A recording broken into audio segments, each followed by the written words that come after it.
Good morning, my friend. I hope you're doing well. Dr. Lee Warren here with you, and we're doing a little self-brain surgery today. It's Wild Card Wednesday, and I was going to save this episode for a Friday conversation, but I think it's time to go today.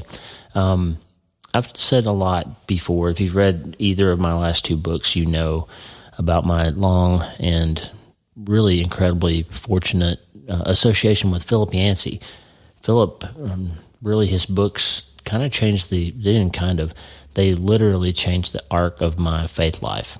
I've said it many times in many different ways, but when I was a resident in Pittsburgh, it was a hard time for me, and I was struggling with my faith and how the kind of fundamentalist faith with which I was brought up didn't seem to give me a lot of hope or answers to some of the hard things I was going through, struggling with a marriage, working in a difficult environment, and I really just sort of hit a wall and didn't really understand why faith didn't seem to be helping me anymore. And a friend handed me a copy of Philip Yancey's book, What's So Amazing About Grace. And so shortly after it came out, I subsequently read that book and then The Jesus I Never Knew in short order. And those two books kind of reframed my thinking about exactly who Jesus is and what his message was and why grace turns out to be the thing that you've got to hold on to. It's the only lifeline that we have. And so I read those books, and years passed, and they really helped me get back on my feet. And just like we often discuss when you're going through trauma and tragedy and massive things, God doesn't usually just eliminate the situation, but he comes alongside you and helps you navigate it and helps you find hope in the moment. And really that's now what we've done with Hope is the First Dose, is try to give you a toolkit, a treatment plan to help you see that even though you're still in the middle of the story, there's hope. There yet remains hope. So years passed, and I struggled with another conundrum that ultimately led to I've seen the end of you. And this was this idea that I could be a person of faith and I could believe and know that God can heal diseases and know that God can do these miraculous things. But with this particular brain tumor, glioblastoma, he just never seemed to do it. Like the answer always seems to be no. And so I would see a patient, I would look at the scan, and I would say, man, I know what's going to happen to that guy. I've seen the end of you. And I would just forecast in my mind all the science stuff that I knew based on my experience. I knew when he was going to get sick and when his hair was going to fall out, what the surgery was going to look like, what his chemotherapy was going to do to him, and I knew about how long he would live just from looking at the scan. And it was frustrating to me because I didn't leave room for hope for what I knew they needed. These people need to hold on to hope and hold on to faith and fight hard and not give up, and they need to redefine what life means. If their life's going to be shorter than they thought, then we know that holding on to hope really makes a difference in the quality of life regardless of the length of it. So I was chewing on that big question and didn't know what to do with it. And Lisa, in her great wisdom, said, you should reach out to Philip Yancey. You've read his books over the years. You've been a big fan of his. You've learned so much from him, and he's grappled with these big questions. You should write him a letter, and maybe he can give you some guidance as to how to sort of process this thought that you're having. And we found an email address. I thought it was silly. I thought, no, surely I'll never hear from Philip Yancey. We found an email address through his publisher, and I sent off an email. And just the writing of it, just putting it down in words, really kind of helped me begin to unravel the knot of that question of how do I doctor people when I can't cure them with surgery? How do I help them hold on to hope when there is no hope in their diagnosis? So how do I help people when I can't help them, right?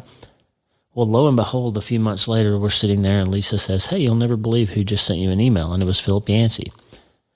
And he worked through the whole problem. Very gracious and kind, long email, and basically said, hey, when I've got a big problem I can't figure out, I write about it. I put it on paper and I kind of chew on it and grapple with it. And so I was a little frustrated that he didn't just tell me what to do. But he did give me a toolkit. He gave me a plan of something I could do to start working on it. Well, then a little while later, I found on his blog that he had written an article about the Iraq War and how he felt about it and all of that.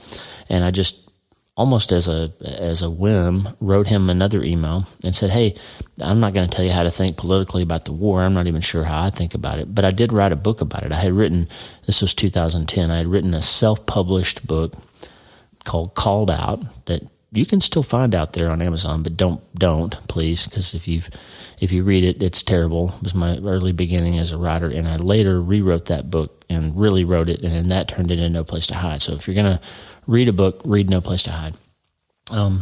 Called Out has more of my emails home and more pictures in it, but it was not well written, I would say.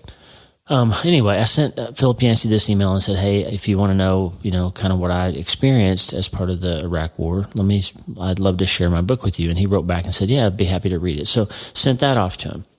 Well, then a few weeks later, we were in Boulder, Colorado at the St. Julian Hotel, and my phone rings, and I answer it, and it's Philip Yancey. He called me.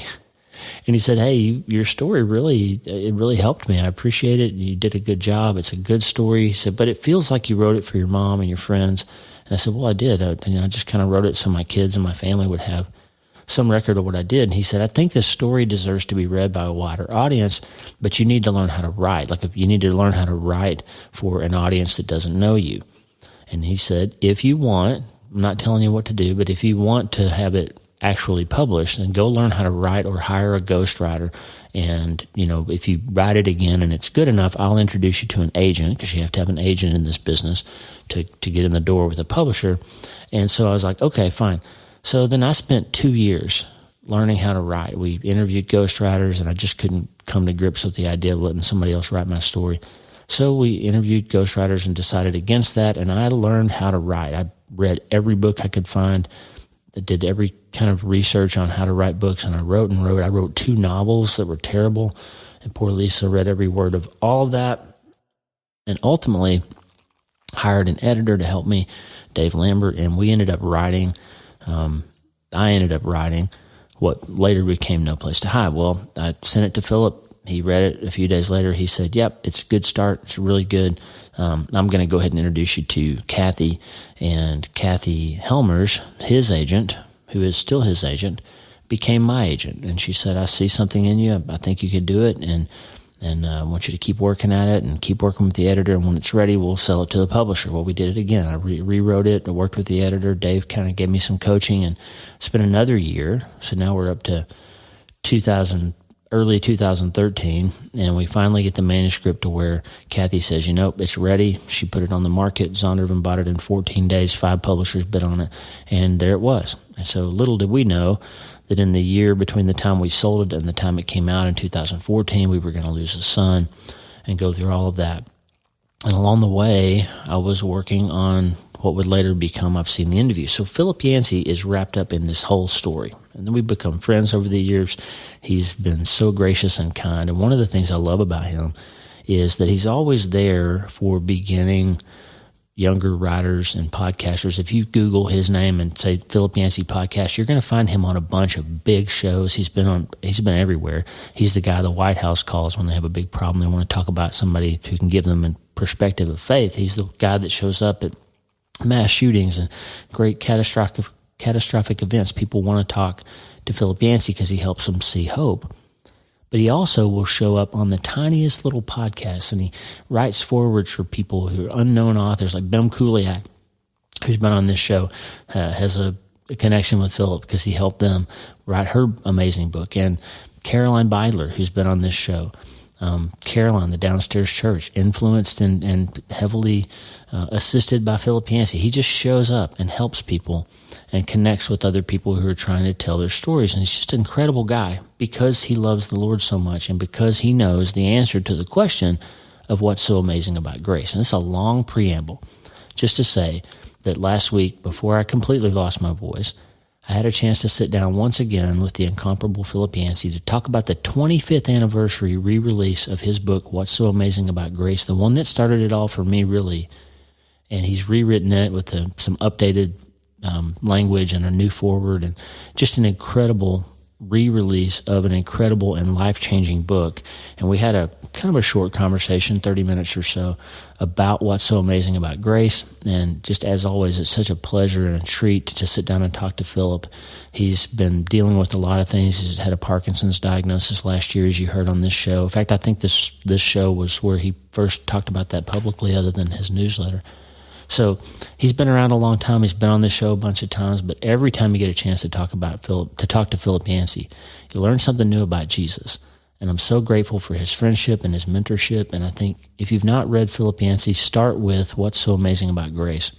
His books have made a huge difference in my life and literally are a big part of why you're hearing my voice right now and why there is even a Lee Warren book out there is because of Philip Yancey. So grateful for him. We had an incredible talk.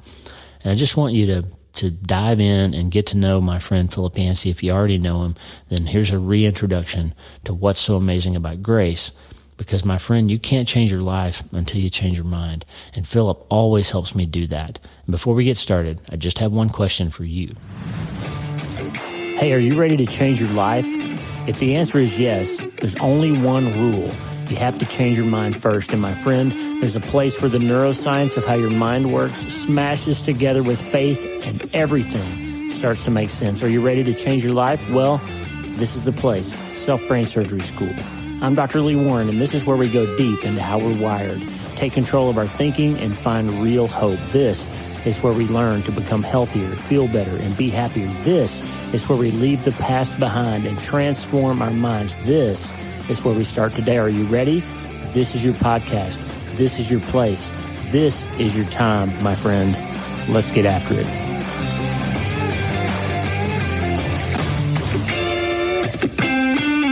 Lord, we do live in a broken world, and we are aware of that every day as we age.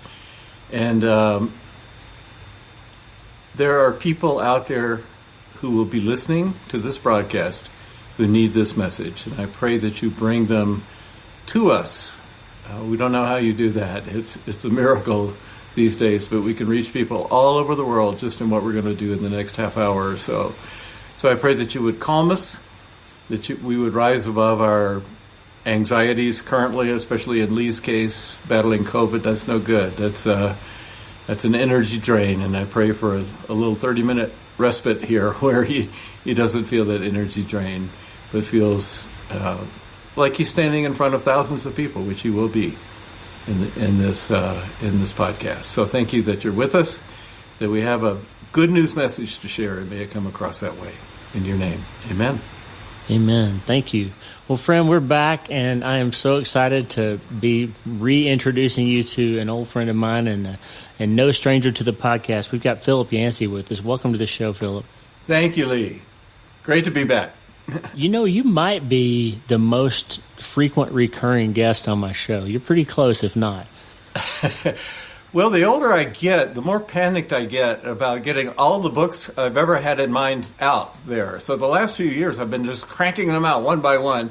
And wow. You being a good friend, pick up each one, and we talk about it. That's great. It's great. You know, there would be no Lee Warren books in the world, probably, if there wasn't Philip Yancey. I've just continued to be so grateful for you and the influence you've had in my life. And just such a great guy. I would argue that you've got the latent talent, and they would happen one way or another. I just happen to be a little channel at the right time in the right place. Oh, that's awesome. Hey, we're here today to talk about one of my favorite books, and I've shared with you before how What's So Amazing About Grace and the Jesus I Never Knew came along in a time in my spiritual journey where I was really struggling to even understand and know what I believed. And What's So Amazing About Grace really changed the arc and course of my spiritual journey, and I'm so grateful that you wrote it. But just give us the background on that book and why you chose to write it, and then we'll talk about the re-release of it here. Right. It was back in around 1996, 97 I first thought of that book. And in those days, for the first time, we started having the divisions that are very obvious today. They weren't so obvious back then. Congress was working together. You'd have many bills where Republicans and Democrats from both sides would cooperate. The biggest news of the day actually was Bill Clinton and Monica Lewinsky. I mean, that was it. The budget was balanced. It was a different world. The Cold War was ended. Berlin Wall had fallen. Former communist countries were exulting in their freedom, looking to the West and the U.S. for guidance. And yet, even then, there were cracks appearing for the first time on some of the issues like of course, abortion and the gender issues, they just started to come to the forefront, and the political parties seemed to be splitting apart a little bit. And I was concerned about the way we treated people who are different than we are, who disagree with us. And the church was kind of pulling in a little bit and putting up, almost like pulling up the moat. And, we got to fight the world out there, the real world. And somehow the message that we represent God's love for you got lost in that. It became much more about arguing and in the right position and even political issues rather than the good news of the gospel. So I got this idea to write a book, and my first title option was, What's So Amazing About Grace, and Why Don't Christians Show More of It? and the publisher, they didn't like that title. They thought it was real in your face. And then they said, the closing argument was, you can't fit that many words on the spine of a book. Okay.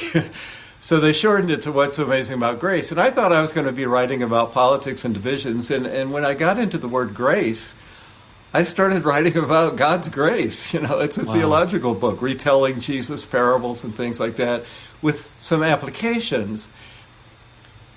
Skip forward 25 years, and things have changed. It's a much more divided country.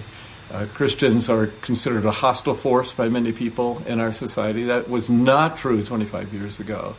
And things have really changed. You've talked about the rise of the nuns, people who have no religious affiliation.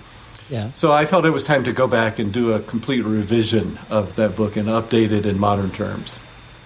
And so if somebody read the book like I did 25 years ago, what's gonna make them buy it again, or what substantive changes are there that's going to make it relevant for somebody today? Yeah, well, I would say you don't, if you read it 25 years ago, you don't necessarily need to buy one for yourself.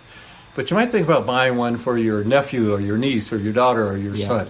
That was my concern. The message of grace has not changed, but there's a whole new generation. And I went back, we actually hired a millennial to do this, to go through and circle every word that they didn't understand or that didn't make sense. So they'd come up with questions like, who is Al Gore? Yeah. Or what is Yugoslavia? I mean, think about it. There hasn't been a Yugoslavia for 25 years. They've never heard that word. There are several different countries now because of the lack of grace in that part of the world. So that kind of thing, where instead of constantly running into roadblocks as they're reading, I don't understand this, what is he talking about? I wanted to make it part of the current world and then add in here and there some other things I've learned along the way as well. You did a nice job, and I was amazed as I read it. Nothing ever jarred me to say, I don't remember that in the first book. Like, it was just so seamless how you worked all the updates in, and you did a really nice job. And this book is just so precious to me, and I thank you for sending Lisa and I an autographed copy. We're grateful to have it, and I've got a little Philip Yancey section of my library with books you've signed for me over the years, so thank you. Well, and it's right next to the Lee Warren section in my library, so WY, we're neighbors. That's right. Hey, one story that you said that I think that'll just set the tone for this word grace that we say so easily. Let's say grace, you have grace for that, you have grace for this. We use it all the time. But the transformative power, what that word really is, I think you bring out in the start with how some words have, almost all words, eventually lose what they mean. That they kind of die out over time. And you talked about that in relation to what the word grace has done as an alternative. Talk about that for a moment. Yes, take a word like charity. If you go back to the King James Version of the Bible, 1 Corinthians 13, that beautiful passage on love, the word they chose was charity. Charity suffereth long, charity.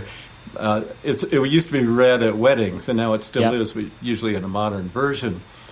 Well, that word got stained over time because people now say, I don't want your charity. Instead of being unconditional love, it became kind of love with conditions here. And so words they tend to deteriorate over time, or they rarely get better. But grace is one of those words that has kept its shine. We use it all the time, as you say, saying grace or grace notes in music, grace period. One of my favorite stories about it, Lee, was I was returning a rental car in Los Angeles, got stuck in traffic, and I knew I was late. And I showed up, and I was kind of irritated because now I'm going to have to pay for a whole another day or at least a couple of hours because I'm turning this car in late. And the woman said, "Okay, that's all." And I said, "Well, I'm late. Don't I owe some more?" She said, "No, we've got a grace period." And I said, "Well, what is that? What is grace?" And I'm pretty sure they don't handle that in the Hertz rental car training manuals, because she looked at me with I've never been asked that question before, and she said, "Well, I don't know, but I guess it means that even though you're supposed to pay, you don't have to." And I thought, well, that's a pretty good start. Right. all the words I could think of, gratuities, being grateful. There's so many ways in which it shows up, and they're all good. They're good news words. And I wish that's how the church came across, too. But when I started this book, I began asking people in the doctor's office sitting next to me or on an airplane, when I see the word Christian, or worse, evangelical Christian, what's the first word that comes to mind? And they would often say something like, well, holier than thou, or very moral, or anti-abortion, or anti-gay, or something like that. But not one time did anybody say, oh, those are the grace-filled people. Those are the grace dispensers out there. And so that's when I first thought, have we lost the most important thing we have to give away to the world? Wow. You told that story as a great example of that, of the woman who was prostituting her little baby for drug money, and somebody said, well, why don't you go to church? And what'd she say? She said, church? Why would I ever go there? I was already feeling terrible about myself. They would just make me feel worse. Wow. And yet, if you look at Jesus, and you did this, I mean, you looked at all the places where people go to Jesus, and they're mostly people who wouldn't think they could go to the church nowadays, like prostitutes and sinners and tax collectors. Yes, and even in the stories that Jesus told, his teaching, every one of them, just about, the wrong person is the hero. So we don't talk about the good rabbi, we talk about the good Samaritan. The rabbi passed by the person who is in need. We don't talk about the obedient son, we talk about the prodigal son. These are the heroes. And Jesus made it so clear when the two guys were in the temple praying. One was a Pharisee, and his prayer was, man, I'm glad I'm not like that guy over there. He's a sinner. That's right. And the tax collector just says, God, I be merciful to me. I'm a sinner. He was ready for grace. He had his hands out. And if you have your hands out, you can get it. But so often what we do is, and the Pharisees were doing that in Jesus' day, closing their hands tight into a fist. I don't need God's help. I'm doing better than 99% of those people over there. That's right. And if you don't have your hands out, grace, even though it's a free gift, falls to the ground and doesn't get received. So we need to start by just marveling at the amazing grace that God has given us, and then spread that around the world, around our world, wherever we are, as the good news that God offers everybody. That's right. How do we get back there? I mean, how do we get to this place where we stop fighting and judging each other and relative holiness and all these things that you just alluded to? How do we? What would Jesus say about how we get back to where grace really is grace again? Well, I'm not sure Jesus would say this, but I would put it in modern terms and say the recovery movement is one place I've learned it. People who have addictions. The hardest thing is once you get a dose of religion, let's say, then it's easy to start comparing yourself to other religious people. And that's why, my church is better than yours because we don't do this and you do that. So we're holier than you, we're more pure than you are. And that's why there's so many denominations. We've got more truth than you do, so we're going to start our own denomination. And we end up with, 45,000 denominations in the world. But in the recovery movement, when you go to, I've gone with friends to AA and groups like that, and they start with the fact that they need help. You can never say something like, hi, I'm Bob, and I used to be an alcoholic, but now I've conquered that. Because they know as soon as you think that, boom, you're about to fall off the wagon. So they start by saying, I'm Bob, I'm an alcoholic, and I need help from you guys and from a higher power. And that's a great place for church to start, actually. Instead of, we're more holy than those people down the block. But we're needy. That's why we're here. We're here because we need God's help, God's forgiveness, and then we need to show that same sort of spirit toward the people around us. So, and the other thing, I guess, back in Jesus' day, think about the people that he did hang around. He would be around the sick. They would come to him because they knew he had good news for them. He had healing power. Right. He would touch people that nobody else would touch, people who had leprosy in his day. Nobody would get near them. They had to have a bell around their neck and live out of town somewhere. But Jesus would go up to them and touch them. And in our own context, those who work in prisons or in foster homes or domestic abuse shelters or going to help the unhoused people in your city, when you're serving people like that, suddenly all these little kind of ranking things we do in our competitive society don't matter so much anymore. And Jesus last night with his disciples, the first thing he did was wash their feet. And they said, wait a minute, you're the master, we're the disciples, we should be washing your feet. That's right. And he said, no, you didn't come to be the master, you came to be the servant. That's what I'm leaving you. And I want you to go out and look for people whose feet are dirty and serve them. That's your role in the world. Wow. That's so hard to do. We always want to compare ourselves to others and find a way that we're a little bit closer to God than they are. You tell the story about Jeffrey Dahmer. I mean, I guess since this is something that happened so long ago, maybe we should tell the story who he was first. But talk about how people reacted to the news that Jeffrey Dahmer became a Christian before he died. Yeah, Jeffrey Dahmer is one of the most miserable human beings that you can run across. He, several dozen people he killed. He stored their body parts in the refrigerator. He cannibalized them. I mean, you almost can't say these things on the air, but it was in the news day after day. Yeah. And then he had a conversion. And, a lot of prisoners have conversions, usually when they're trying to get out of prison or get back on parole or something like that. He was never going to get out on parole. Yeah. And the chaplain said, I've never had a conversion like this. It was the most devout, impressive change I'd ever seen in someone. Nobody studied the Bible like Jeffrey Dahmer. But, of course, a person like Jeffrey Dahmer is in danger in a prison because of his reputation and the things he did. So sure enough, somebody took a club and beat him to death.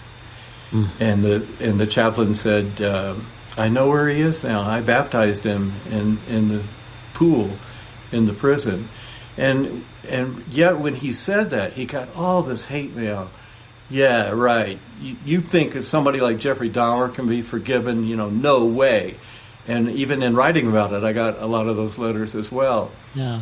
Same thing. I got a letter from the person who killed John Lennon, Mark Chapman. And he's been serving time in New York ever since. And he became a Christian, and his wife stuck with him. The marriage has stayed together. And he has a ministry where he sends out his own personal testimony with handwritten notes to people. And a lot of people just don't want to have anything to do with it. But you think about the giants of the Bible. They're Moses, David, Peter, and Paul, I would say. Those are the four giants. Yeah. Moses killed a person. David committed adultery plus multiple murders. Peter betrayed Jesus almost as bad as Judas did. I never knew the blankety blank. 3 times he said. And then Paul was a persecutor of Christians. He tortured people. He helped kill Stephen, one of the first apostles. And it's as if God deliberately chose people so that we could never say, God could never forgive that. God could never use me. Oh, yeah? Look at those 4 guys. They're the giants of faith, and they did things that most of us would never think of doing. And so, when I run into a Jeffrey Dahmer or a Mark Chapman, I just shake my head and say, Amazing Grace, how sweet the sound, which was written by a slave trader, John Newton. That's right. Who made his living by selling human beings taken from Africa. And later he experienced that amazing grace, changed, became part of the crusade to overturn slavery in England. And that's the power of grace, what it does. Wow. Amazing story. Another story you told, I had forgotten all about this being in the book. The story of Babette's Feast, I think, gives us the most just perfect picture of what grace is and what it costs. And maybe give us the high level recap of Babette's Feast. Yeah, it was this woman who was a refugee from France, and she was working for these real stiff, super religious people who always wore black and would never drink wine or do anything, and they would sit around and almost never talk. They were just this kind of stern Puritan type sect in Denmark, as it was. Yeah. And she showed up one day, and because of the French Revolution, had to leave France. And she said, "I'm a cook. I can help you cook." And so she started cooking these wonderful meals.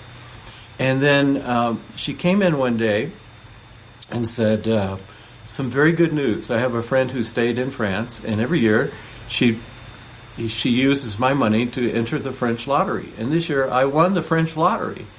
Yep. And I'd like to cook you a special meal.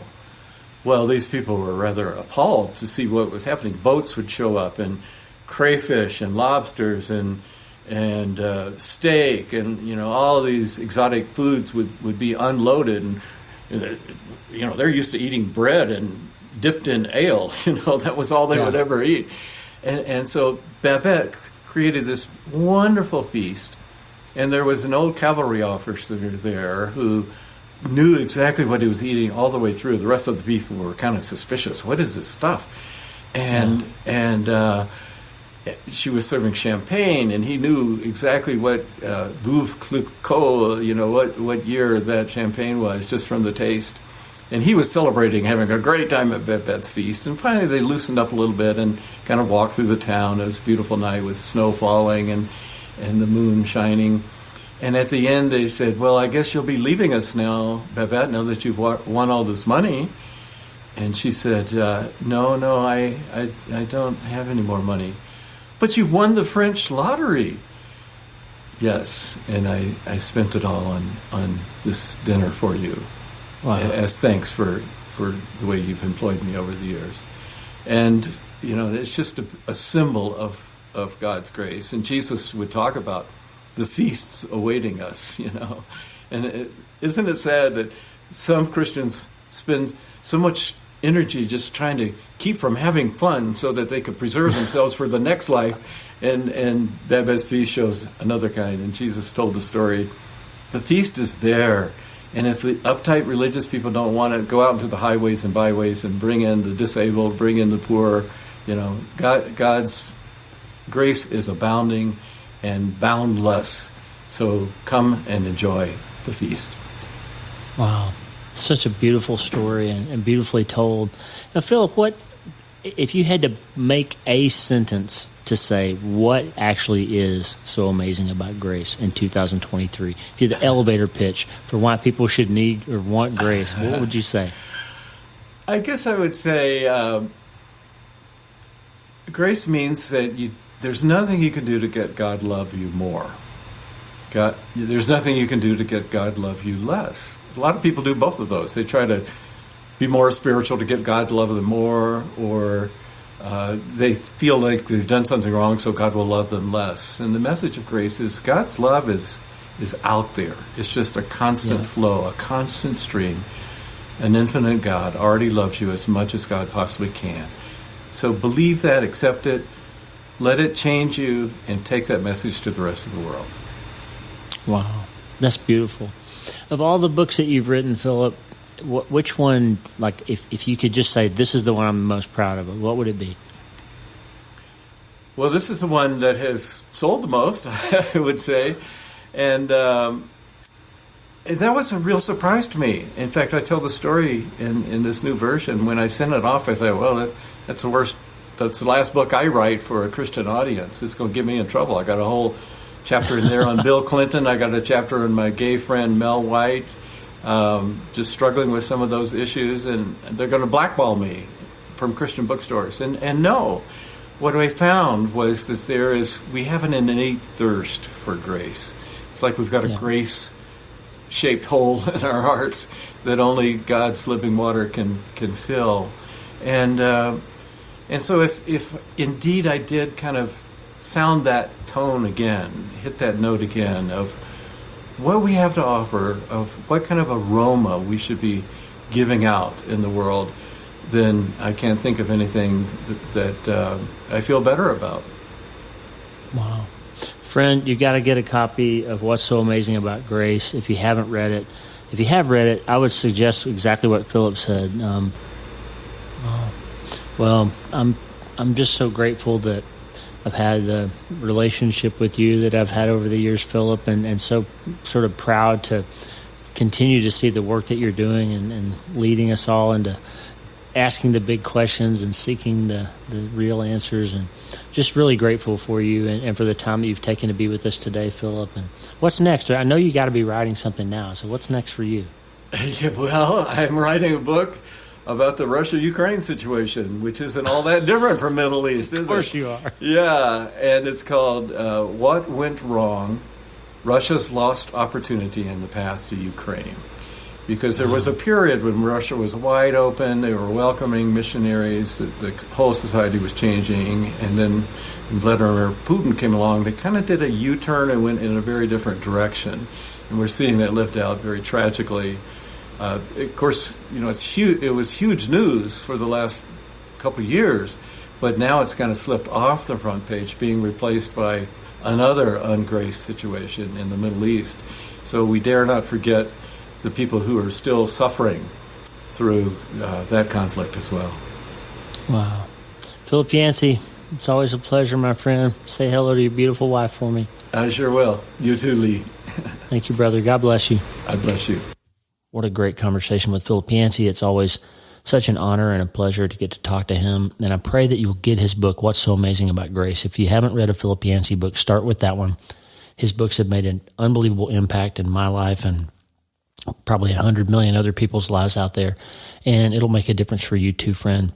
It's a timeless classic. It's sold over 2 million copies, and it's been around and never been out of print for 25 years. So that'll tell you something. If you've not read What's So Amazing About Grace, start with that one. Philip Yancey always helps me to reframe my thinking and to see the world and my faith a little bit more clearly, to not dodge the big questions of why do things hurt, but to dive into them, write about them, think about them, and always land on the hope and faith that we have in Jesus Christ.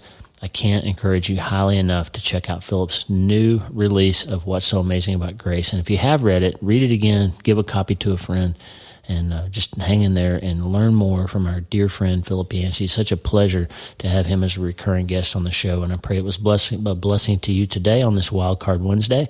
Remember, friend, you can't change your life until you change your mind, and the good news is you can start today.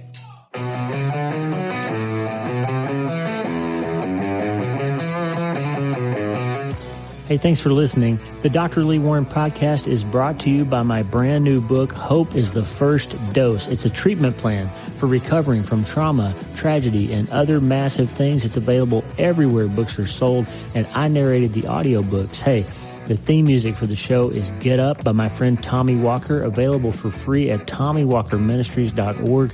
They are supplying worship resources for worshipers all over the world to worship the Most High God. And if you're interested in learning more, check out TommyWalkerMinistries.org. If you need prayer, go to the prayer wall at wleewarrenmd.com/prayer, wleewarrenmd.com/prayer, and go to my website and sign up for the newsletter, Self-Brain Surgery, every Sunday since 2014, helping people in all 50 states and 60-plus countries around the world. I'm Dr. Lee Warren, and I'll talk to you soon. Remember, friend, you can't change your life until you change your mind. And the good news is you can start today.